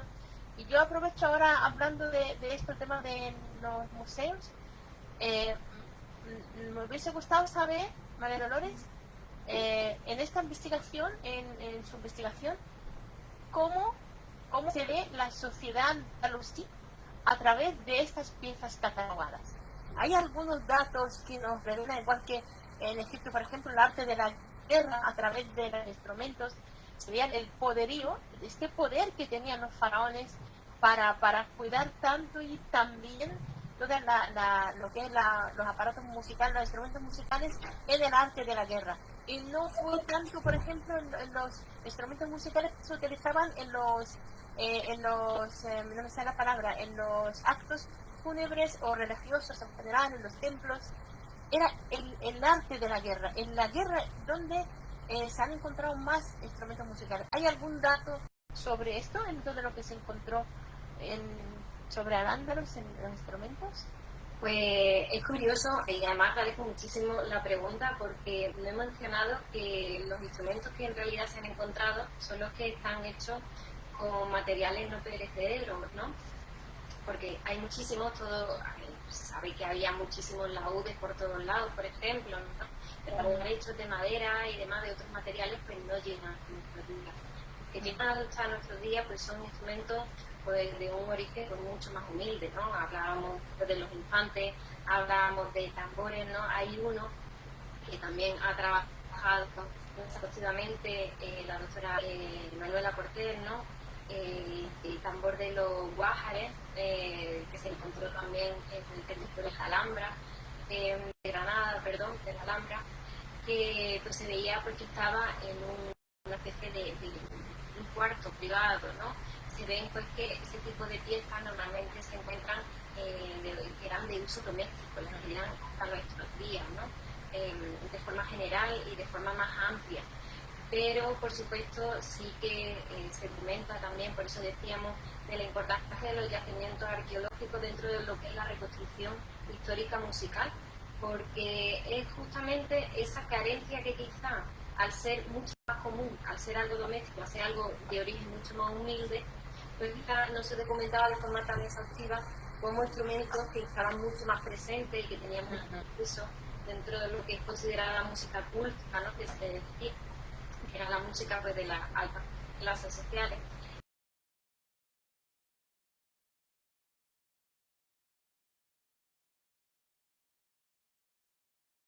Pero esta reconstrucción, lo que es la historiografía, pues se completa, ¿no? Porque esos instrumentos que no fueron quizá documentados de forma tan exhaustiva llegan hasta nuestros días, y los que han sido documentados de forma tan exhaustiva no llegan hasta nuestros días, ¿no? Por lo que este círculo y bueno, por lo que preguntaba, pues eso sobre todo aparecen en círculos domésticos, ¿no? Curioso. Me queda otra pregunta, perdón, y ya termino y ya dejo a Josefo que él pregunte. Los museos que tienen piezas que ellos suponen que son piezas musicales, o lo creen, y a través de vuestras investigaciones se descubre que estas piezas no son piezas musicales, que podrían ser incluso, a mí me recordaba mucho de lo que se ponían las faraonas o las egipcias en su pelo. Hay piezas parecidas perforadas por ambos lados de la pieza. En el Museo Egipcio también. Esta investigación tiene ese tipo de proyección de trasladar a los museos vuestra investigación para que vuelvan a catalogar esto de otra forma. Sí, ya esto se lleva haciendo. La verdad que la arqueología musical lleva ya bastante tiempo. Es una ciencia bastante nueva dentro de lo que es la antigüedad que tienen otras con respecto a esta, pero sí que ya se lo plantean muchos arqueólogos y arqueólogas, ¿no? Que si tienen esa posibilidad sonora, si pueden tener esa finalidad y demás. Este tipo de investigaciones sí que, bueno, pues en el caso, por ejemplo, de los aerófonos que comentaban, pues sí que puede descartar. Sí que ya hace, al acudir a los museos, a los centros, que distintos especialistas se pongan en contacto, ¿no? Y ya pregunten directamente. Oye, he visto que se ha catalogado un instrumento una pieza muy similar como instrumento, ¿qué piensas de esta? ¿Qué tal? Entonces ya se empieza a enriquecer, ¿no? Empieza como a ver esa conversación, y la verdad que sí que hace que fluya esa información y que se vaya viendo todo lo que es la parte documental. Sí. Muchísimas gracias por responder a mi pregunta. José Antonio, creo que tenía alguna pregunta, no sé a cuál de las ponentes. María Dolores. Sí. Hola. Doctora María Dolores, lo que has expuesto es de los museos andaluces, ¿verdad? Sí.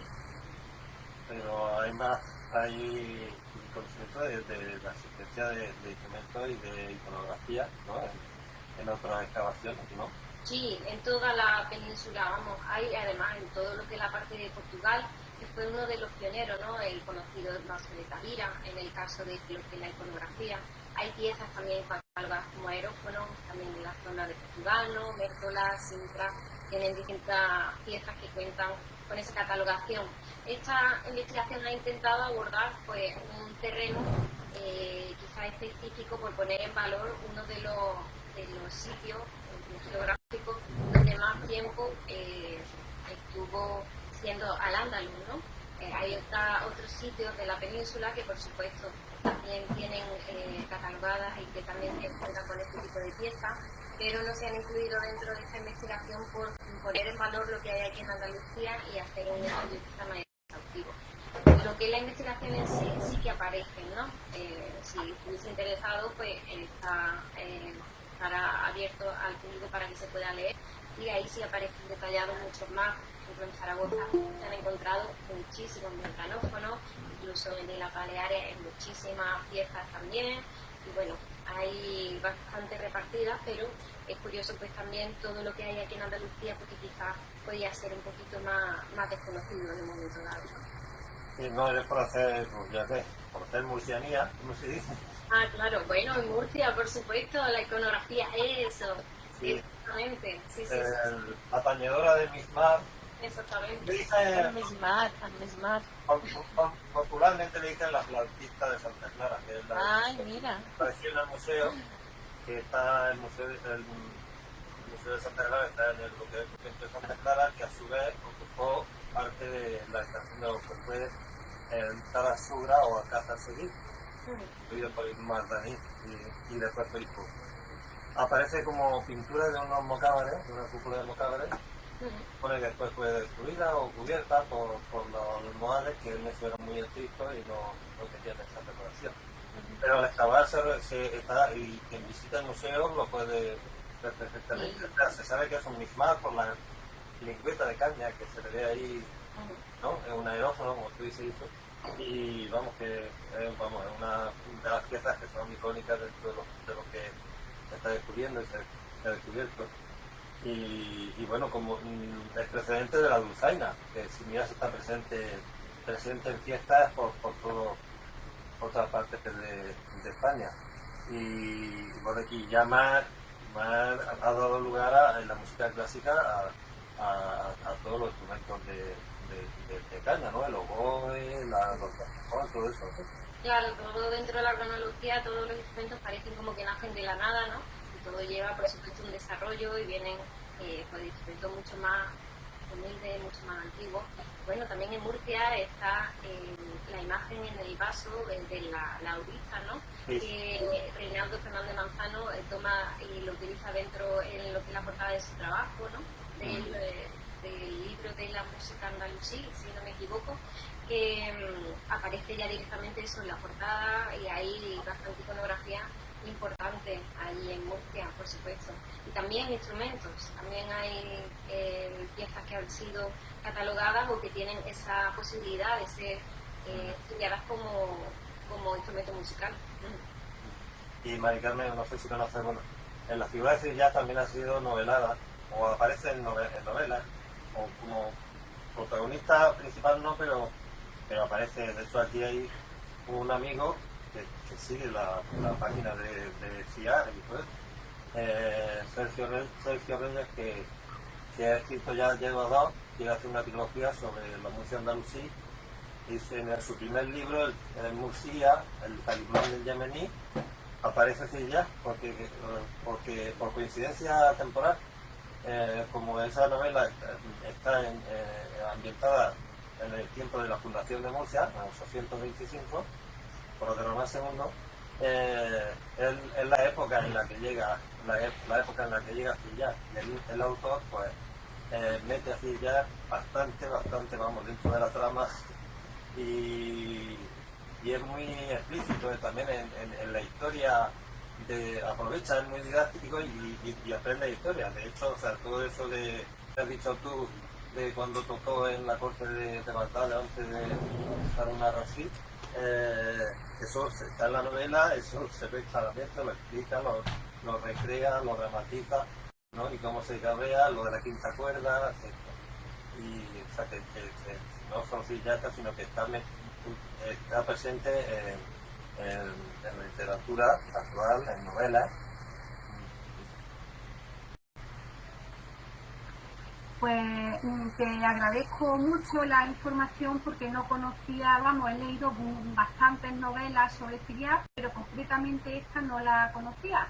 Así que la buscaré hoy mismo y no te quepa duda de que esta noche la estoy empezando. La editorial es Dokusou, de una palabra japonesa. Él lo escribe con la Y, pero ya sabéis que es lo que indica a las literales que se alarga la vocal. Murcia, y es que que no conoce eso por aquí, dice Murcia, ya. Y es eso, Murcia, el talismán del Yemení. Editorial Dokusou, está haciendo la publicidad. Bueno, con dar los datos completos, mira. Justo, pues la buscaré y te lo agradezco mucho. Ya hablando de acaba de editar, que está en promoción, sacando el texto, la segunda parte de su trilogía, que está ambientada en la época de Imar Danish, y que se llama El pintor del Rey Lobo. Pues Dani, ya sabéis, tenía el apelativo del juego del Rey Lobo. Y precisamente se centra en el que supone el pintor de todas estas cosas que vienen, de pinturas que vienen en el palacio de Imar Dani. Y recrea toda, o sea, quien lee su novela aprende mucha historia, además de la trama que Muy bien. Veo que está con nosotros también Juan José. Buenas tardes, Juan José del Valle. No se escucha. Creo que tienes el micro. No se escucha. A ver. Siempre han llegado tarde, No te preocupes. Estoy encantado porque tenemos el tema de Siriac.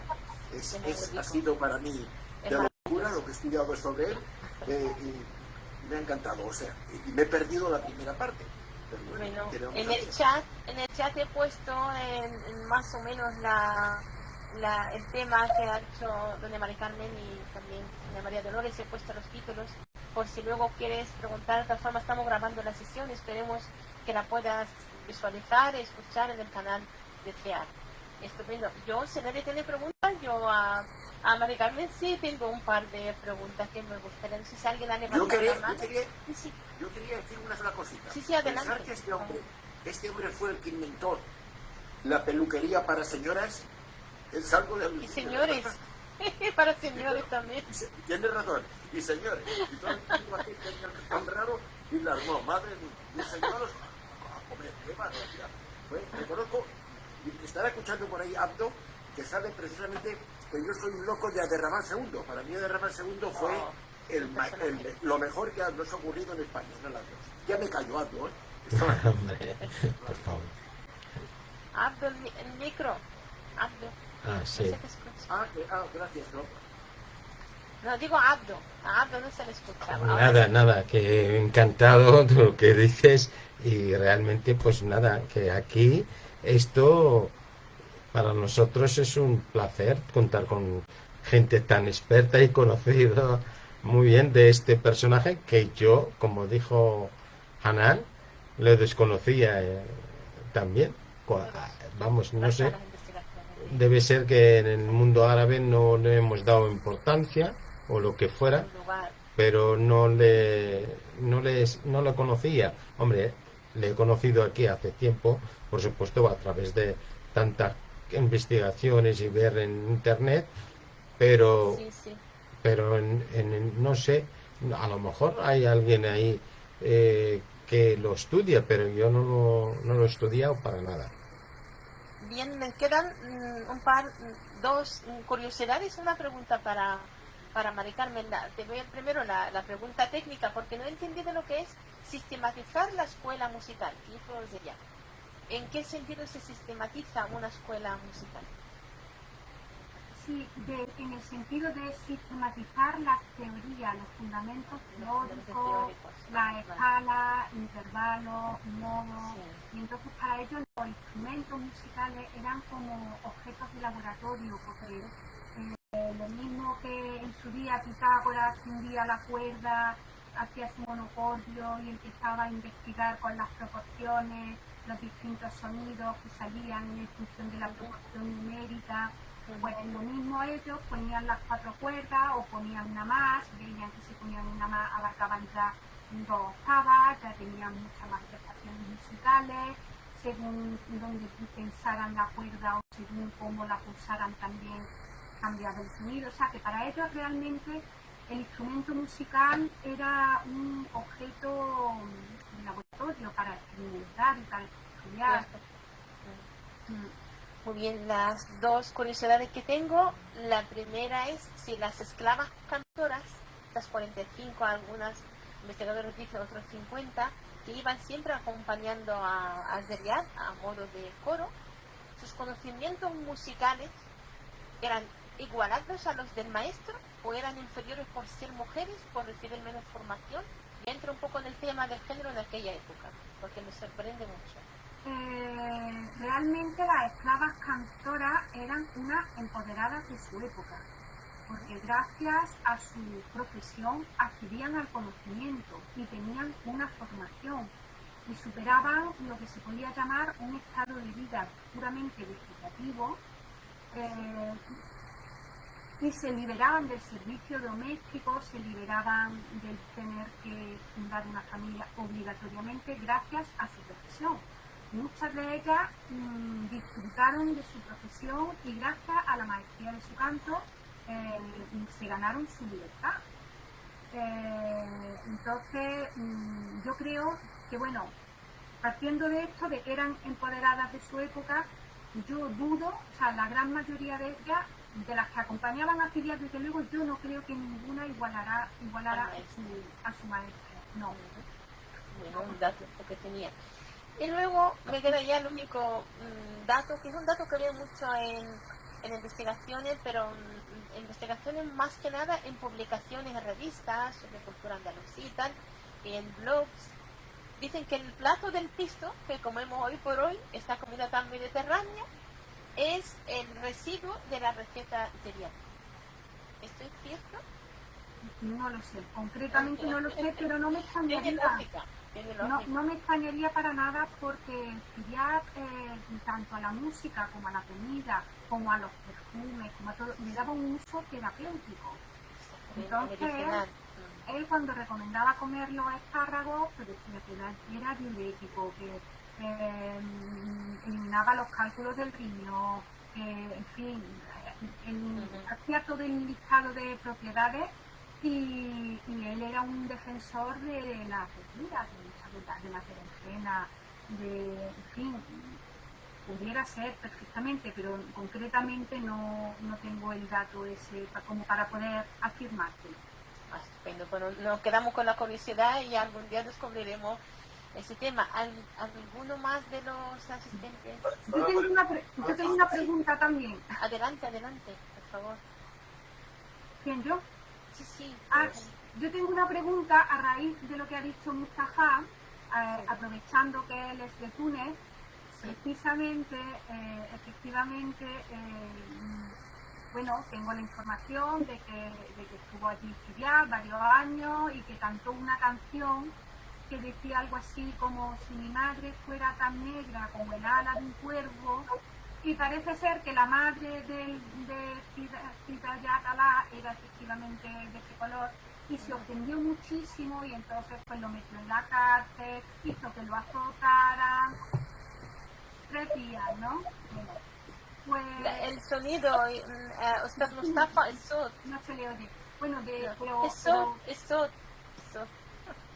pero las aportaciones que dejó Hidayat en Taiwán fueron importantísimas y de hecho en Taiwán sigue habiendo, por lo que tengo entendido, un barrio que es Al-Hai Sidiabi, que era un barrio que destacaba por todas sus actividades artísticas en confrontación con otro que era Al-Hai Rabadi, que destacaba por su celo religioso. Y tengo entendido, y esta es mi pregunta, que Ahora sí. Ahora sí. Estoy aprendiendo. Ahí va la pregunta.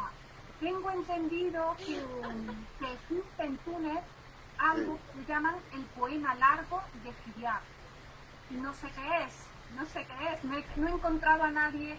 Cuando tuvimos el encuentro hispano-tunecino en febrero del 2020, Abdo, no sé si lo recuerda, venían muchos asistentes de Túnez, pude hablar con varios de ellos y interrogarles por este poema largo de Hidayat y nadie me supo decir nada. Si tú me lo pudieras ampliar. Bueno, lo voy a decir un poco. Llevo 32 años en España. 32 años. Y el problema, nunca he tenido la ocasión de coger un libro árabe, menos el Corán y el libro de Mohammed sallallahu alaihi wasallam. Por favor. Nada más. Pero, me ves, aquí tengo son los libros de todo el mundo menos árabe. Y acá a la que voy, yo, digamos, soy poeta desde el colegio, digamos. Y al venir a España elegí todo. Me olvidé. Gracias al COVID-19, como no puedo salir, bueno, en España estoy escribiendo en Navarra, una revista se llama Plaza Nueva, casi cada semana me salió poemas, pero en español, no en árabe. Ya, gracias al COVID-19, me quedé, ahora tengo casi 1200 poemas, sin ningún libro bueno. Y aquí la tengo aquí, te voy a regalar un poema en español y otro en árabe, que si queréis. Yo encantada. Dale. Ahora, si queréis, y sobre la pregunta, no te prometo, pero la buscaré y te voy a dar la respuesta. Repíteme la pregunta primero. ¿Qué es el poema largo de Hidayat, que por lo visto existe allí en Túnez? Algo que ha quedado como que se le conoce como el poema largo de Hidayat. No sé si a lo mejor como una especie de romance que cuenta algo sobre él, o alguna cosa, no lo sé. Yo escuché, hay una Ziria, tenía una esclava, no sé si es esclava o no, se llama Tarob. No sé si te suena o no te suena. Sí. Y se fueron a cantar ante rey Abdurrahman. Y el rey creo que se enamoró de la chica, le dijo, mira, Ziria, cuando quieres venir, tú y ella, las dos, Tarob y tú. Ella tocaba la oud Ya tengo la Bien. música, a ver si la encuentro, lo voy a presentar también. Pero lo prometo, lo voy a buscar esto y si no le dejo a la doctora Hanel. Estupendo.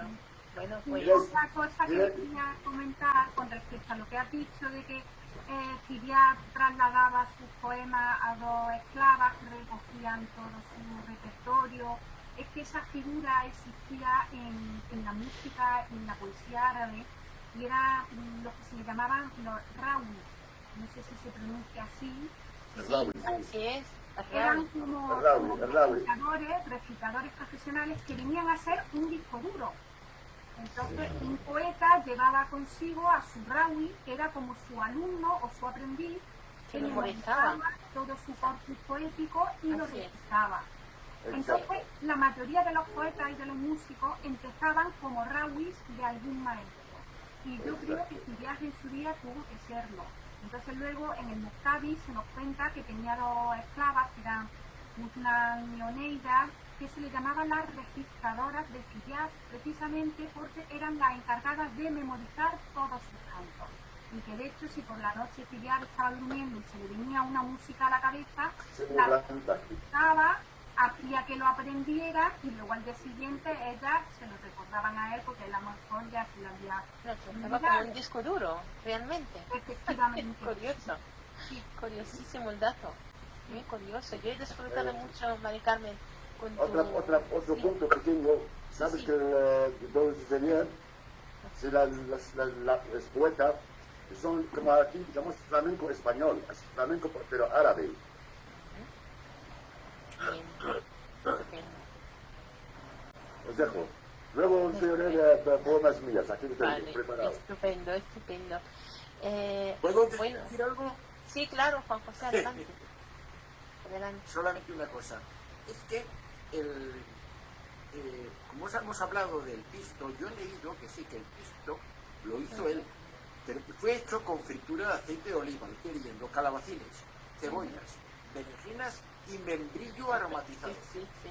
Lo que pasa es que después, cuando los españoles llegaron a América, lo cambiaron precisamente por tomates y pimientos. Vaya, Nada más que eso. estupendo, estupendo.